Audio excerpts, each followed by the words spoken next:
Right, now moving on to stones, what happens normally is that wherever people are in the world, traditionally they've used a stone that's been literally under their feet or nearby. Now you can see in this half dozen examples here, there is a wide variety of styles of the way in which stone is used. Here you've got two completely different types of stone wall side by side. In this example of a clock tower in a little town called Ormskirk, near where I live, you can see the stonework is very indented in the main body of the tower. You can see that these massive sandstone blocks, each of them about 4 foot long and over a foot deep, have been laid in a very regular and even formation. This is Conway Castle, or part of the city walls around a lovely little town in North Wales. Here there's what I can only describe as rubble mixed with mortar to build the top part of what is actually a pleasant walk around the castle walls, but clearly has been there for several centuries, and the same sort of material appears to have been used to do patch repairs to the castle walls as necessary. Now you can see in this barn here, which is now used for stables, which is actually just across the yard from this one, you can see how different the style here is to that style. Now, just for a bit of fun, I've just included this one. This is actually claimed to be the smallest house in Great Britain, and it's located on the quayfront in Conway in North Wales, just round the corner in fact from the castle. And here you can see the lady who's the custodian of the smallest house, who looks like she's rather too large for it, and there she is dressed in a Welsh costume. Next to her is my wife Pam, who looks like she might fit quite comfortably in the smallest house in Great Britain. Now the real reason I've put this in, of course, is because behind them is yet another style of stonework. Here you've got random courses of stone, random sizes of blocks, but the mortar work has been finished flush to the stonework, so there's no indentations. And let's see how easy it is to produce all these different types. Okay, I've started with a very pale mix of raw sienna and ultramarine blue. That gives me a very pale bluey grey, and all I'm going to do in this case is to simply and very quickly paint in the mortar courses. Don't worry, this will dry back very, very light. Right, now I'm going to start off with a little bit of light red up here, and I'll mix that with a little bit of the stone colour that we've already used. Okay, I'm just going over some of the stones now, which I think have dried back a little bit light for what I wanted. If you think they're a little bit too colourful and too much variety, then a little bit of the blue-grey blended over them like that also helps to give a little bit of texture. Now for this, I'm going to use generally more or less the same colour. It's a light red with a little bit of raw sienna added. It'll dry off fairly quickly, and if I want to put any wet textures on it, then I'm going to have to be fairly quick, so I wouldn't do much more than sort of 3 inches by a couple of inches at a time. So here what we want is a slightly rounded stone, and you can see that all I'm doing, as I did really before with the bricks, is to follow the contours very, very quickly and loosely. You can see how it's working. It's actually soaking partially into other stones, which is no problem, because it all helps to knit everything together. Now you can see already how quickly we've created a quite different type of wall to this, and here we've given ourselves the effect of stones that are slightly rounded, slightly proud of the mortar course, but not too much so. Okay, now here I've got the same colour as I've put on for the base colour, the pale red, but I'm just going to go over that now that it's all dried, with a couple of extra sort of dry brush effects, and it just adds an extra little bit of literally a little bit of dimension to the stones and 3D effect. Right, now I'm quite happy with that, but if I wanted to, I could get a darker effect by going into those mortar courses again.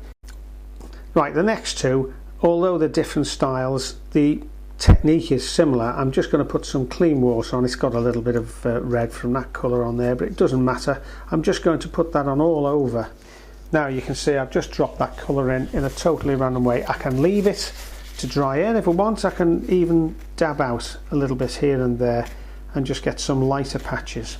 Even though we're going to do these rocks in a grey colour, you'll find that here and there that green will shine through and give that nice subtle effect.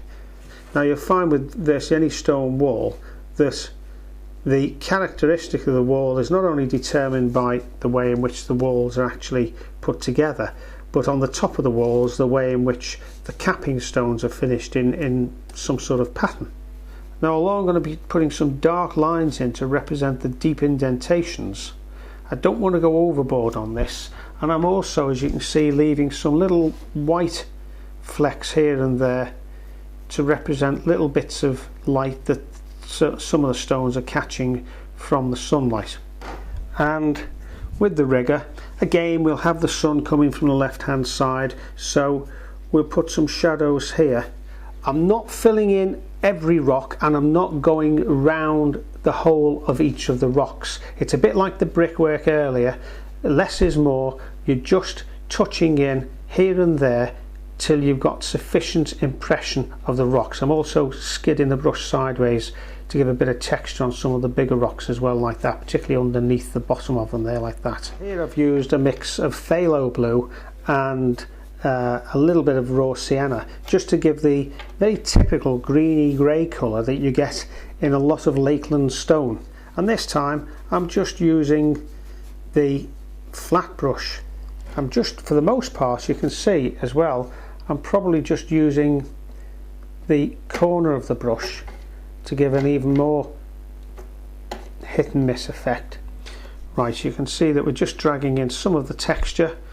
I don't want to lose all of that light, and you see we're getting a nice representation of the way the stone has been cut and the way it wears over a period of time. Now, although I've depicted these stones as actually stone walls with the capping stones on them, you could just as easily have the same sort of idea in the walls of a building. Right, now I've just put a little bit of raw sienna and burnt umber mix on these stones here. These are representative of the stones that we have in the clock tower, which, as you remember, were very uniform and even in the stone courses, although the stones themselves had been dressed. In other words, they'd been chiselled individually by the stonemasons to give a very indented and highly textured effect. What I've got is a stronger mix of what I've just put on, with rather more burnt umber included. Okay, so the light's coming from here. Again, just for now, we're going to have the bottom of the stones covered. Now what I'll do is put a lighter wash of this on the top of the stone here to represent the area that's catching a little bit of light, but not as much because it's in shadow. Now you can see we're painting in all the triangles that are actually facing away from the light because they're going to be slightly in shadow. Right, now you can see I'm using fairly strong burnt umber colour, and I'm going to use this for some of the mortar courses. You can see I'm just letting it dance. I'm not filling it in every step of the way. Now you can see how those diamond shapes have suddenly emerged just by putting those little diamond shapes in and crisscross shapes to start with, and then just emphasizing them step by step. So next time you want to do that sort of stone shape, just think of it as plonking a whole series of house roofs on the side of the pillar or the side of the wall, so you get the apex of the roof and then the angled corner, this triangular shape at each end. Couldn't be simpler. Right, now I've just painted this little cottage in some basic colours, just very, very pale burnt umber, almost a wash of colour there, and then a slightly darker burnt umber for the side here with just a little bit of ultramarine added while it was still damp. And you can see the way I've just dragged that out there, and the way it's dried now is creating some little stone effects. Right, now the light's coming from the right, so this part of the house will be in light. This part of the chimney will be in light, or it will at the moment. There's a little bit of shadow got to go into there. This part of the chimney is in shade, but I wanted to distinguish this part of the chimney from this part of the wall here and here. You can see how I've done it much darker, and all I've done is a little strip of almost neat ultramarine blue while this burnt umber wash was still damp. Now you can see what I'm doing here. I've just to distinguish between the two faces of the chimney, I've just painted this part here. This shadow is going to be cast by this wall, and we're going to get this strong light here. I've just, again, all while this is damp, just put a strong mix of ultramarine blue under there and just let that flow down, and I'll just highlight that again like that. Again, just strengthen this colour here, fill some of the stones in. You can see the way this dark colour here on the shadow side, because I've dragged it out, now it's dried, it's almost created some stones for me. So all I'm doing really is just very lightly drawing round some of them. That gives you the basis for two of the main building materials that's used in construction of buildings.